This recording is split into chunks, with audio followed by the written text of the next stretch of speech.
Bonjour, mon nom est Mathieu Courchaine. J'ai fait mes études en génie mécanique à l'Université de Sherbrooke et j'ai travaillé pendant plusieurs années dans le domaine du génie conseil en efficacité énergétique de bâtiments.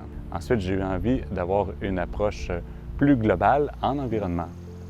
Présentement, je travaille au LIRID comme directeur au développement et mes principales responsabilités s'inscrivent dans une des 3 missions du groupe qui est le transfert de connaissances vers la société. Ça consiste à réaliser des contrats de recherche avec des instances gouvernementales, des municipalités, des entreprises, des OBNL. C'est un peu comme un travail de consultant, mais on y apporte une valeur ajoutée de recherche, ce qui nous permet de travailler sur des projets plus complexes ou à impact plus grand. En parallèle, je donne des cours d'analyse de cycle de vie aux étudiants au baccalauréat en génie et des formations continues à des professionnels sur le marché du travail.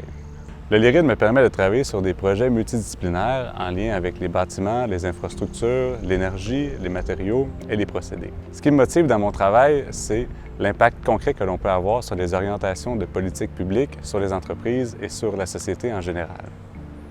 Pour moi, la CV représente un outil d'aide à la décision essentiel à intégrer au sein de toute organisation qui souhaite atteindre des objectifs environnementaux. En ce moment, la plupart des projets ou solutions environnementales ont tendance à se concentrer exclusivement sur la réduction des gaz à effet de serre. Le risque, c'est qu'on peut déplacer le problème. L'analyse de cycle de vie nous permet de répondre à ce genre de questions en évaluant pas seulement les impacts environnementaux reliés aux gaz à effet de serre, mais en évaluant également les impacts sur la qualité des écosystèmes, sur la santé humaine et sur la rareté des ressources naturelles. Le travail qu'on réalise ici au LIRID nous permet de démocratiser l'utilisation de l'analyse de cycle de vie. On espère que dans les prochaines années, cet outil soit utilisé par de plus en plus d'organisations pour que collectivement, on s'assure de faire les meilleurs choix d'un point de vue environnemental.